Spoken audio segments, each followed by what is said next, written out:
भाई मैं देखो, बेंगलोर के अंदर दो ही नाम थे, एक जाफर शरीफ थे, एक रोशन बेग थे। ये कलाकार भी थे, सियासतदान भी थे। ये लोग कौम के लिए कुछ ना कुछ किए ज़रूर हैं। अब इसके अलावा कोई लीडर तो मेरी नज़र में है नहीं। अब जो आजकल पैदा हुए हैं वो आजकल के हैं। हाँ, रहे तुमने जिसका नाम लिया बेचारे, वो तो आज तक एक इलेक्शन जीत नहीं पाए।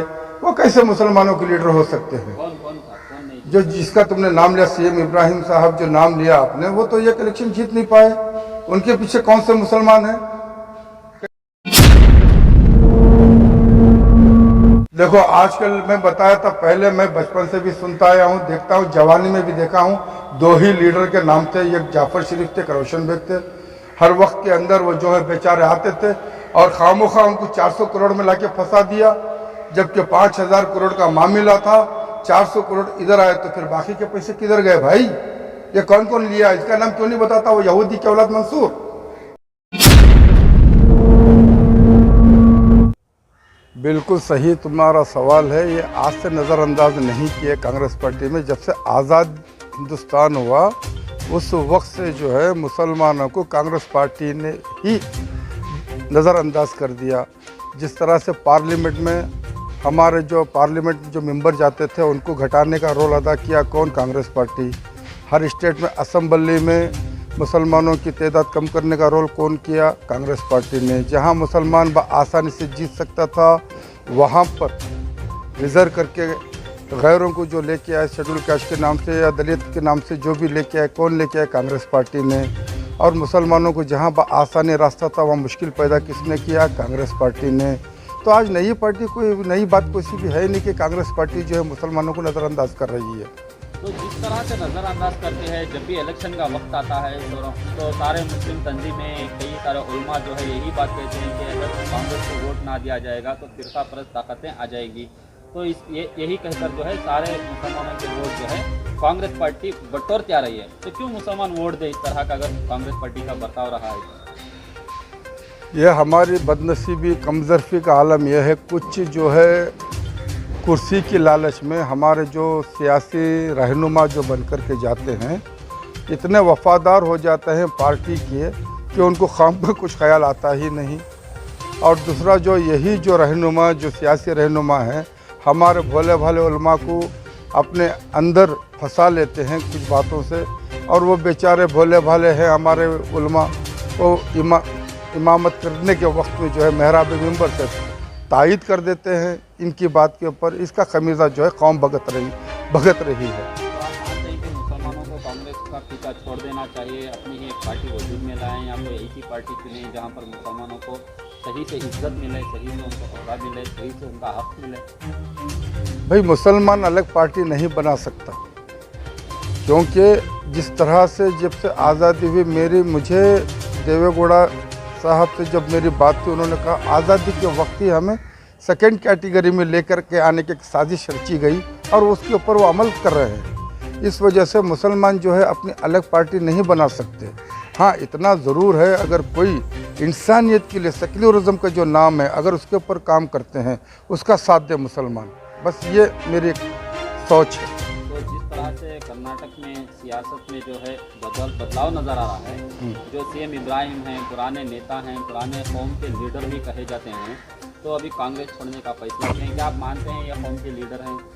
भाई मैं देखो, बेंगलोर के अंदर दो ही नाम थे, एक जाफर शरीफ थे, एक रोशन बेग थे। ये कलाकार भी थे, सियासतदान भी थे। ये लोग कौम के लिए कुछ ना कुछ किए ज़रूर हैं। अब इसके अलावा कोई लीडर तो मेरी नज़र में है नहीं। अब जो आजकल पैदा हुए हैं वो आजकल के हैं।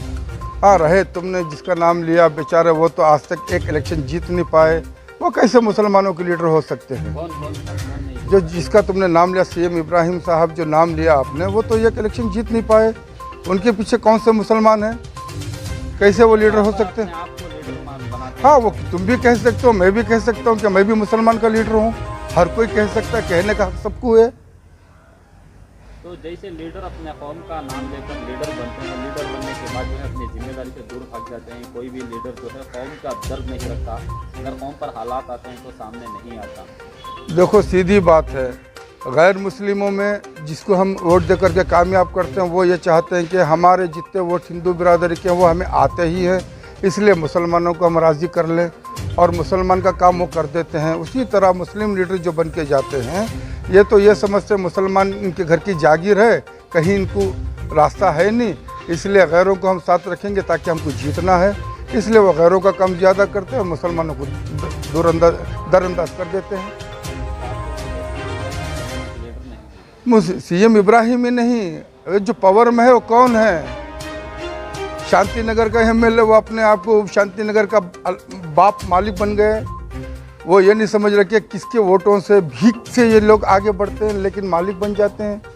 आप जितने भी मुस्लिम लीडर 3 हैं उनका हिसाब तुम लगा लो कि मुसलमानों को कितना इन्होंने फ़ायदा पहुंचाया है, कितना इनसे मुसलमानों को फ़ायदा पहुंचा है, हिसाब लगा के देखो। तो जिस तरह से हालात हैं कर्नाटक में, यूपी में जो है बुरखे के नाम पर, नकाब के नाम पर जो है बच्चों को स्कूल के अंदर नहीं लिया जा रहा है, और जो नवलगुन में जिस तरह से एक नौजवान को शहीद कर दिया गया है, तो ये सारे लीडरान खामोश हैं, कोई भी इस पर आवाज़ नहीं उठा रहा है।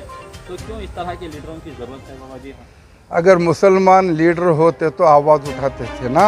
ये तो कांग्रेस के और जेडीएस के पार्टियों के वफादार हैं, तो तुम्हारे लिए है कौन? इसीलिए कई बार मैं कहता था कि भाई हमारे लिए कोई सियासी पार्टी है नहीं, चाहे वो जेडीएस हो, कांग्रेस हो, बीजेपी हो, हमारे लिए कोई सियासी पार्टी है नहीं।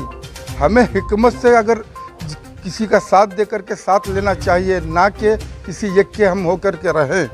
आपकी तरफ से ये पैगाम देता हूँ, जो हमारे उलमा आते हैं बाहर स्टेट से, उनको अपनी ज़बान अपने ख्वाबों में रखना चाहिए, चाहे वो बरेली हो, चाहे वो देवबंदी हो, चाहे दूसरे हो, यूपी, बिहार, बंगाल से जहाँ से बातें, वो अपनी रोटी रोज़ी कमाएं, हमारे शहर में इन्वॉल्व ना हो तो बेहतर है।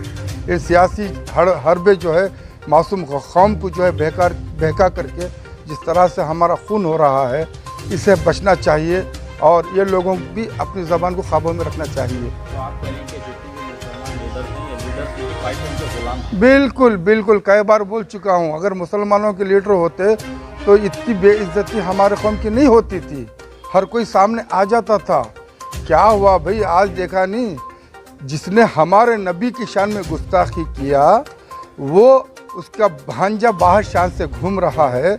नबी की मोहब्बत में जो गए, कुछ लोग गए, उनकी अवस में कई 100 लोगों को इन्होंने अंदर डाल दिया, आज तक बाहर आने का रास्ता नहीं है। कहाँ है मुस्लिम लीडर? कौन है मुस्लिम लीडर? किसी में हिम्मत है ताकि उनको छुड़ा के बाहर लाएं? किसी में हिम्मत है कि हुकूमत से सवाल करें? कौन है मुसलमानों का लीडर? कुछ बोलो। देखो, आजकल मैं बताया था, पहले मैं बचपन से भी सुनता आया हूँ, देखता हूँ, जवानी में भी देखा हूँ, 2 ही लीडर के नाम थे, एक जाफ़र शरीफ थे, एक रोशन बेग थे। हर वक्त के अंदर वो जो है बेचारे आते थे और खामोखा उनको 400 करोड़ में लाके फंसा दिया, जबकि 5000 करोड़ का मामला था। 400 करोड़ इधर आए तो फिर बाकी के पैसे किधर गए भाई? ये कौन कौन लिया? इसका नाम क्यों नहीं बताता? वो यहूदी के औलाद मंसूर। और खामोखा उनको 400 करोड़ में लाके फंसा दिया, जबकि 5000 करोड़ का मामला था। 400 करोड़ इधर आए तो फिर बाकी के पैसे किधर गए भाई? ये कौन कौन लिया? इसका नाम क्यों नहीं बताता? वो यहूदी के औलाद मंसूर। बिल्कुल, एक पॉलिटिकल चाल थी उनको ख़त्म करने की, लेकिन वो तो ख़त्म होने वाला नहीं। हाँ, नीच उच होती है, उतार चढ़ाव है, उजाला है, धूप है, वो आएगा बंदा बाहर, फिर देखेंगे इंशाल्लाह। आने वाले दिनों में रोशन बेग साहब का कुछ इंशाल्लाह ज़रूर आएगा भाई। अल्लाह की कायनात है, जो इंसान हक़ के लिए कुछ किया तो अल्लाह ताला उसकी मदद ज़रूर करेगा। सब अल्लाह के बंदे हैं।